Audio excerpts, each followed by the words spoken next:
Hey, everybody. Welcome to Reigniting Small Business. I'm Laura Richards, and I'm here with Patrick Lee, CEO of Spark Business Institute. Hey, Patrick. Hey, Laura. All right. Today, drum roll, part two of our podcast, focusing around burnout and how employees and employers safeguard against it. This is a follow on discussion to last week when we summarized and discussed a Refinery 29 article by Wizzy Kim called Scambition. Is that all that there is? Why burnout is a broken promise. Yeah. So last week, we left off with the following statistics, okay? According to an insider survey of over 1,000 American workers, 61% said they were currently at least somewhat burned out. An Indeed report from March found that the majority of respondents said their burnout had worsened during the pandemic, with 52% overall saying they were currently burned out. So, a pretty large portion of our society is saying, whoa, we need a change. All right, let's talk about what we're going to do with this. Well, I think one of the things we ended on last week that I find really interesting is we've seen the reaction to the Great Resignation by large employers, right? And that is to throw some money at it, right? Let's do some signing bonuses. Wages are going up. We're seeing that as an answer, but folks aren't really saying, "Hey, I'm not getting paid enough." Though obviously people want to be paid more, and we understand that, but they're saying a lot more. This is a lot more about purpose and culture and all that. And to me, that allows for Main Street to lead sort of the charge here, to attract talent, keep talent, and win this fight, because we're nimble, right? We're nimble.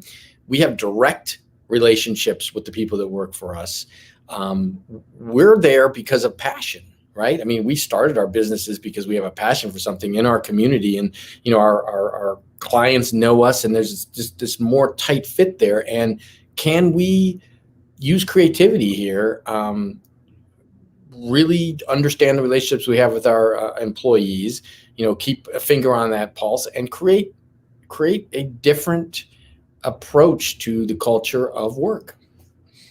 All right, let's take a look at exactly what burnout is, because I think everybody has an idea, and we all probably know at least a piece of it, but how does it all fit together? And I think looking at that will help us figure out how to talk our clients through how to fix it. So is burnout a medical condition? Is it a philosophical matter? Or is it just the cost of doing business?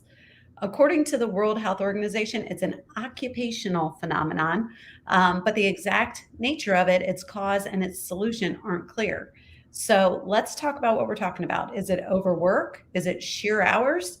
That's probably too simple a metric to diagnose burnout.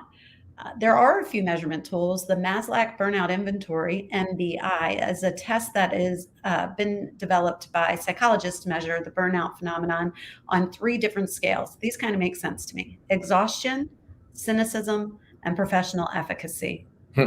Okay, and there's another tool from Mind Tools, which is an online platform that measures burnout based on self-rated statements. So you can rate yourself. I'm harder and less sympathetic with people than perhaps they deserve. I feel like I have no one to talk to, and other statements on perceived workload, but it doesn't include any numeric scale. So we can't say this many hours of work lead to burnout. Yeah, and I'm not sure we could do that anyway. I think people's toleration for the actual hours worked doesn't always equate to burnout.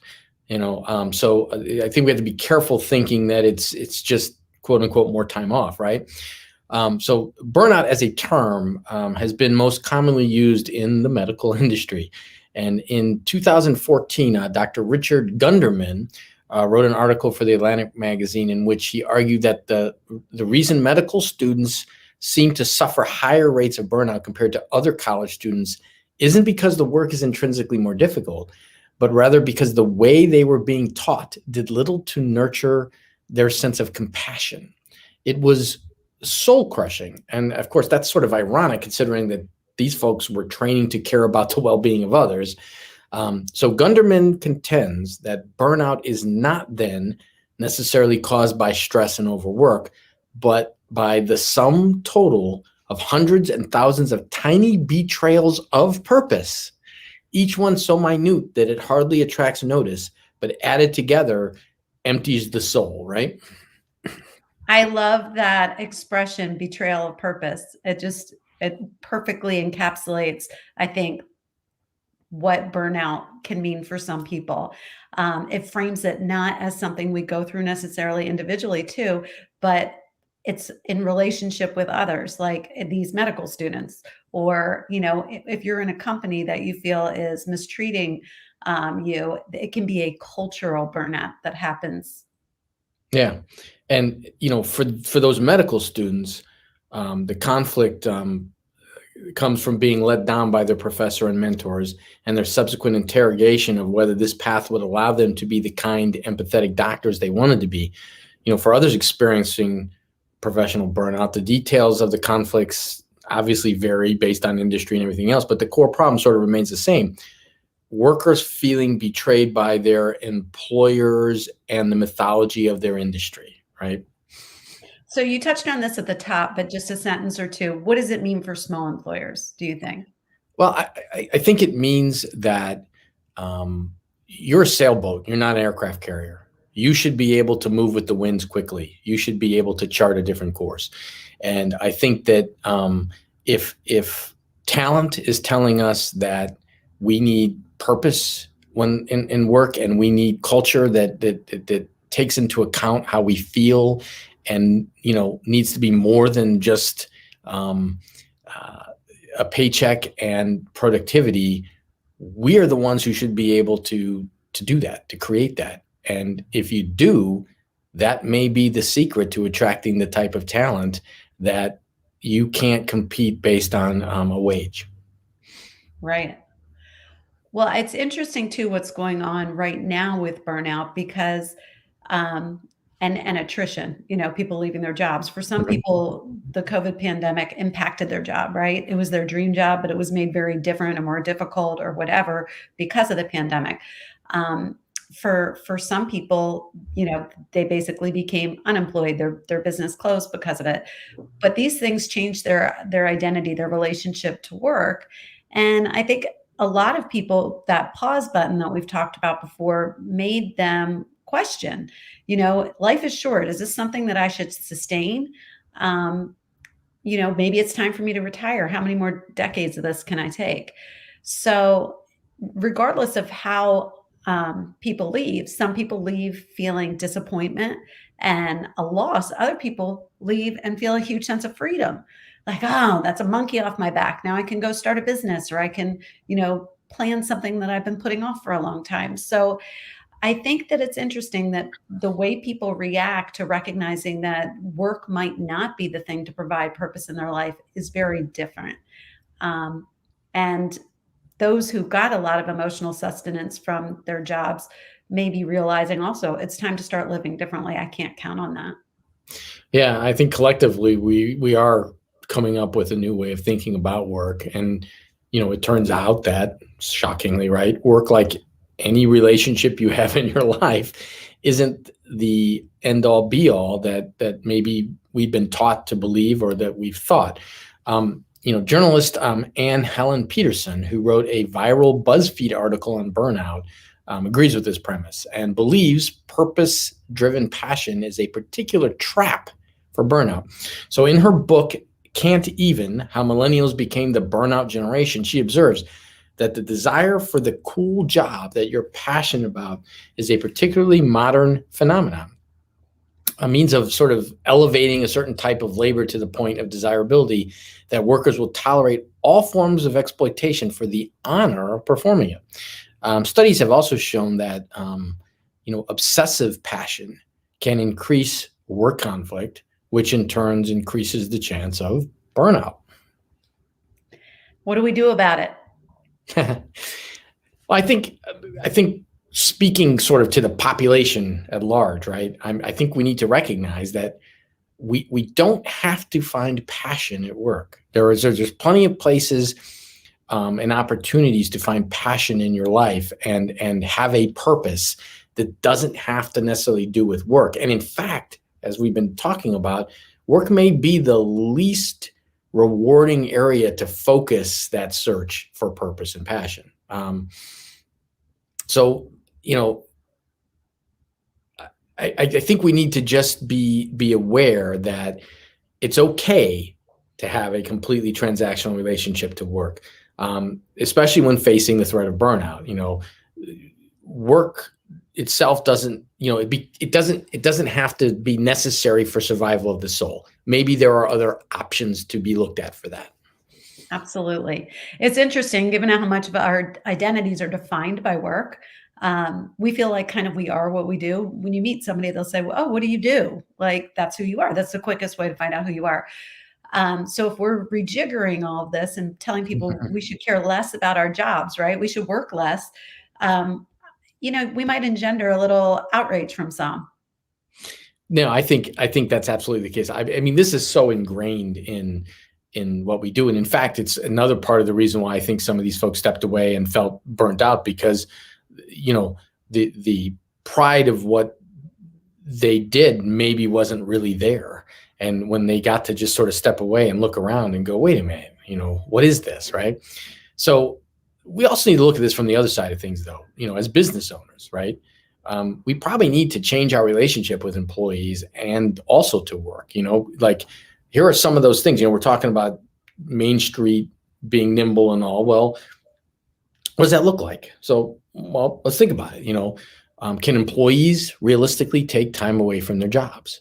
It's much easier, I think, for Main Street um, to work around that, right? I mean, in a corporation, large organization, and so on, you know, here are the HR rules and everyone has to be treated exactly the same and there is no maneuverability. I think, you know, in a small business, there's maneuverability. There's conversations to be had with all the employees. This person needs this. Are we willing to allow them? And you'd be amazed at how people will rally to that sort of thing, right? And then, you know, be careful of what you're doing here. Is, you know, are you implicitly praising the idea that people work all the time, that the more busy you are, the better that is? You know, is that the right way to go, or is there a better way to project a balance? You know, are we encouraging emailing and texting and calling after hours? You know, if we're sending it to our employees, I think we're sending that message that they should be working around the clock too. Is that really what we want? Is that the kind of, you know, if we're looking at retention, is that the best way to go? You know, and you know, are we providing that feedback? You know, those performance reviews and stuff. You know, to let them know how to improve and what they do well, and you know, giving that ongoing feedback that people are quite honestly hungry for. You know, and how are we making sure employees have time for things that give them the sustaining recharge? Okay, so we just got through production last week and we pounded it.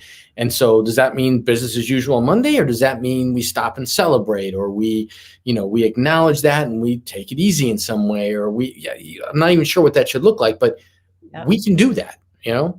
So how are we helping, you know, to organize the way that work fits into not just our life, but everybody who's working in that business's life?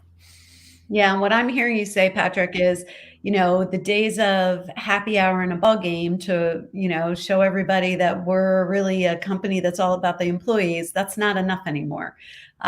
We have to take real steps toward figuring out what our employees' needs are and meeting those needs. And they're different for every employee, which is another reason why small businesses have a better opportunity to go at that and meet the needs of their employees because they're smaller and more nimble, as you said in the beginning of the Yeah. show. And it's a direct contact. You know, imagine that you have 5 locations and there's 120 employees at each location, and you're supposed to somehow be speaking to their needs. That's incredibly difficult. Okay, you're a small business. Even if you have 57 employees, they're likely right there, and you actually know them all. And honestly, most of us are much, you know, when we're talking Main Street, or way below that. You know your people. It's okay to ask them, what motivates you? What are we about? And you probably already know that, actually, right? So, you know, I think we need to note too that however much it feels like everyone is quitting their jobs, I'm not sure it's everyone, and we need to be wary of thinking that most people even have the ability to do that. So the number of folks who have quit and cited burnout, that's substantial, but how many are still working or trapped and citing burnout, right? It's also, I think, unclear how we're seeing the shift between workers and employers being the way it is right now due to the possibility of stimulus, right? We had stimulus checks, we had, extended benefits and unemployment. We had some things that allowed folks to maybe do things that they could never have done before. How much did that play a role? How much are we overemphasizing that? And how long can that last if that isn't there? So remember, most of us have jobs as a matter of financial necessity, not just trying to find purpose. And quitting isn't always a plausible reality. So, I think what we can take away from this is a reminder to employers that their futures are also precariously tied into the care of their workers and the understanding of the phenomenon affecting the workforce. Yeah, you can see this play out in real time, in many, many different places. But this summer I was on the Eastern Shore. Some businesses didn't open at all for the summer. Some were open edited hours. Almost all of them were open edited hours. Some didn't have dining rooms open. They had takeout open. Some of the retail businesses only were open on certain days of the week because the situation with getting employees from like Russia. They think they had a lot of Russian employees that would come and they couldn't get visas. And then COVID, they have really expensive parking and really expensive housing. So those lower wage workers just aren't there. And it was making their business future precarious. So what are you doing? Are you finding group homes to house your employees in? Are you providing a shuttle service from a location further out to get your employees into town so they don't have to park in expensive parking? There's all kinds of things that have to happen, but you have to know what your employee pool is experiencing, what they're up against, and help them to meet those challenges to continue being in business. That's a pretty extreme example, but one that was very much in evidence. So, yeah. For those of you who were here last week, we checked in with a bunch of or several stories from that article of different employee experiences that led them to feeling burned out. And it's only fair that we circle back with those same folks and let you know the outcomes of those stories. So Patrick, take that. All right, so we'll jump in and revisit Alexis, who identified her burnout thanks to a meme that she saw, is currently working at a different company, and that change alone has helped. She says, "I feel phenomenal. They treat me like a person who deserves kindness and a future they want. I know it feels like a low bar, but I've been amazed at the people I've met here who feel the same way. Maybe burnout is what led me to a better place, but traveling through the muck to get here was about as painful as it gets." Yeah, and I think that meme had to do with if I were to die tomorrow, my job posting would go up before my obituary. Yeah. So pretty powerful. Well, Camilla is doing better too. She says, "I'm happily working at a deli in a local shop. It's not what I spent thousands training for, but I'm happy doing that part-time while I write."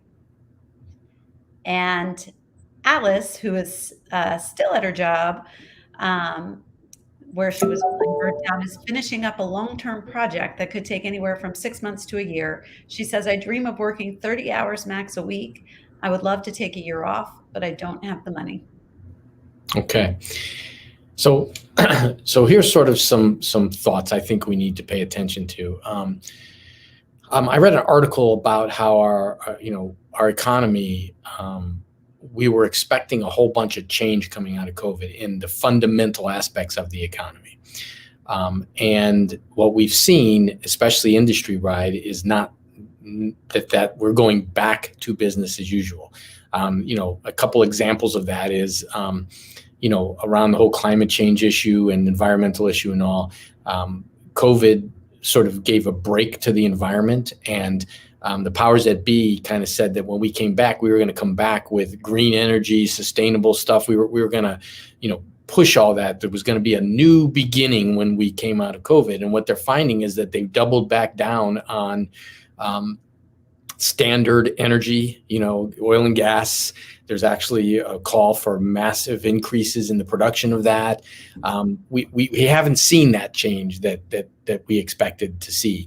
And I think small business, we need to take note of that. We can get drawn into the wake of back to business as usual and be reactive to all these things that are happening, the great resignation, our struggles to find employees and make this all work, which was already difficult when we started. And remember too, we have a whole bunch of new startup, brand new businesses that have joined us.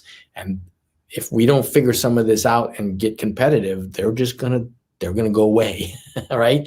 So I think that, we don't necessarily have the structures in place to address burnout legislatively. That securing of higher wages, boosting of unemployment benefits, disentangling healthcare access from employee status. Those are things that I don't know that we're going to address legislatively. Not much happens legislatively, right? It's basically a constant stalemate. But, how do we work towards a world where the workers are treated well, satisfied with their jobs, their opinions and the product that they're producing, we value in addition to their quality of life, their joy in doing what they do. So, when that happens, I think burnout ceases to be endemic and work-life balance can be restored. And I do believe that this is a competitive advantage for Main Street if it simply looks up and charts its own course.